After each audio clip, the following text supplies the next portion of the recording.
כיום הוא דוקטור, דקן סטודנטים ומרצה.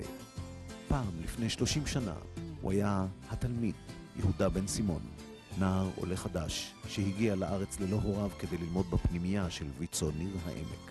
אתם רואים בבניין הזה, פה הייתה הפנימייה שלי. בסוף הפנימייה התגוררה גברת שהייתה אחראית על חדר האוכל. אני זוכר שביום שבת למשל היא הייתה מסכימה להוציא את הרדיו החוצה שנוכל לשמוע יומן חדשות. זה היו המצבים, זאת אומרת, בבית לא היה רדיו ולא היה חשמל. צריך הזדמנות בחיים, ולי ניתנה על ידי ויצו. כי אתה יודע איפה אתה מתחיל, אתה לא יודע לאן זה לוקח. זה כמו היה לעבור מחסום מאוד משמעותי, ולי זה פשוט כי אני יכול להסתכל על חבריי.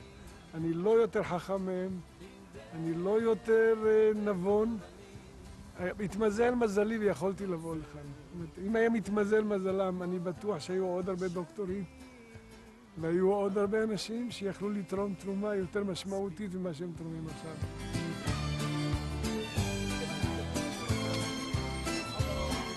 איך נראה לך המקום הזה עכשיו? אני חושב שוויצו עכשיו פועלים בסטנדרטים אחרים וברמה אחרת. אני מקווה שהתכנים יישארו אותו דבר. אבל מבחינת המבנים זה משהו שלא הכרנו. דוקטור יהודה בן סימון, אתה מבין? לא היה טלוויזיה, לא היו פלאפונים.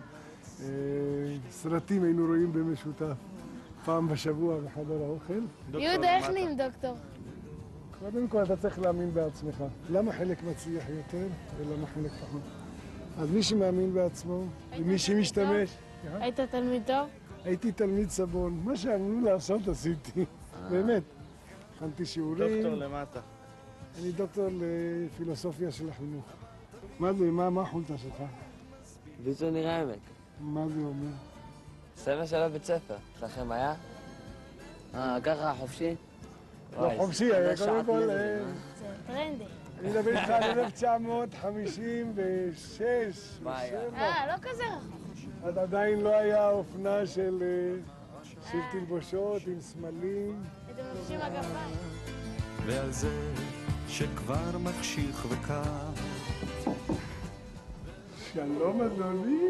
יש לנו פה אורח יקר, אני נאלץ לסיים את השיחה, שיהיה לך כל טוב. נעשה סיור בכפר ותראה כמה שבית הספר צמח וחוגג 80 שנה שבהחלט... אז אני מבקש להיות מוזמן לחגיגות של אתה מוזמן, אתה מוזמן לפצל את האיגוד. מסביר פנים.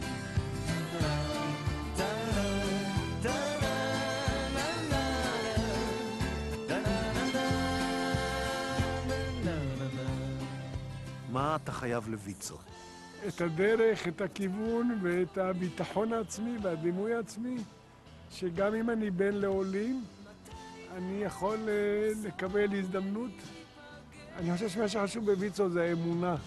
וכשוויצו לקח את אנשים, אני לא יודע להגדיר מה היו המטרות והיעדים של ויצו. אני יכול להבטיח לכל אנשי ויצו שהם לקחו את האנשים הרבה יותר רחוק ממה שהם דמיינו. חשוב לתרום, חשוב להאמין שהתרומה שלך היא משמעותית ושאתה נותן לחלק מהאנשים שאתה אפילו לא מכיר ולא יודע הזדמנות חיים.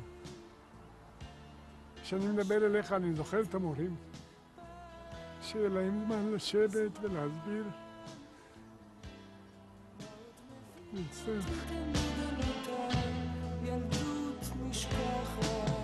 החלק של 3 שנים במקום הזה, זה מה שעיצב את חיי, יותר מכל דבר אחר.